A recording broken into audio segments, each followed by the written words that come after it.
How Trump accidentally supercharged BRICS. Let me explain to you. Donald Trump, the man who prides himself on making deals, just made one of the biggest geopolitical mistakes of his career.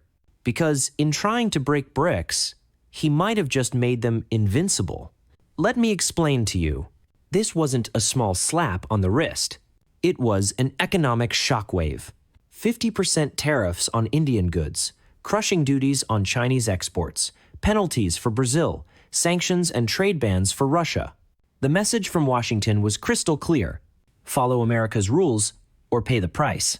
But here's what Trump didn't expect. He gave BRICS something they've never had before: a common enemy. For years, BRICS, Brazil, Russia, India, China, South Africa have been powerful but divided. Different priorities, different politics. Now, they have a shared mission: push back against Washington. In Rio, they didn't just meet for photo ops. They signed over 120 resolutions.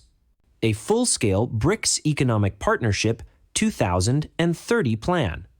And they're not just talking about trade, they're building the skeleton of a new world order. First move, attack the dollar's monopoly. They're ramping up de-dollarization, trading in their own currencies, building new payment systems, and cutting Wall Street out of the loop. And while America's busy playing tariff wars, the BRICS New Development Bank is quietly signing multi-billion-dollar projects in local currencies. India is playing chess while everyone else is playing checkers. Keeping trade lines open with the US and Europe, but using BRICS to secure strategic autonomy so when Washington turns hostile, New Delhi doesn't flinch. Look at the scale. Together, BRICS now represents over 45% of the world's population and a third of global GDP. And thanks to Trump's tariffs, they're talking less like rivals and more like allies. Here's the part Trump didn't think through. You never push a swing country too far. India isn't just another BRICS member. It's the bridge between the West and the global South. The moment Washington turns up the heat, New Delhi starts looking for shade elsewhere. And if India throws its full weight behind BRICS, you're talking about a bloc that controls nearly half the planet's people, enormous tech talent, and one of the fastest growing economies in the world. That's no longer just a trade group. That's a superpower alliance, one that could rival NATO in influence.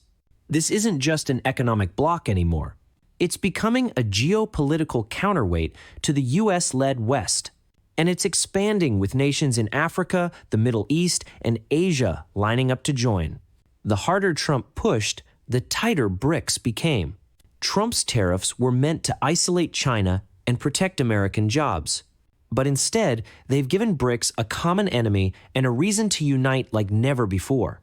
And now, Washington may be facing a power alliance it can't easily break. The game has changed. And the next round? It's going to be played on BRICS terms. If you want to understand the power plays shaping our world, hit that subscribe button and ring the bell. Because every Sunday at 6 a.m., we bring you the real stories behind the headlines. And trust me, this BRICS story, it's only just getting started.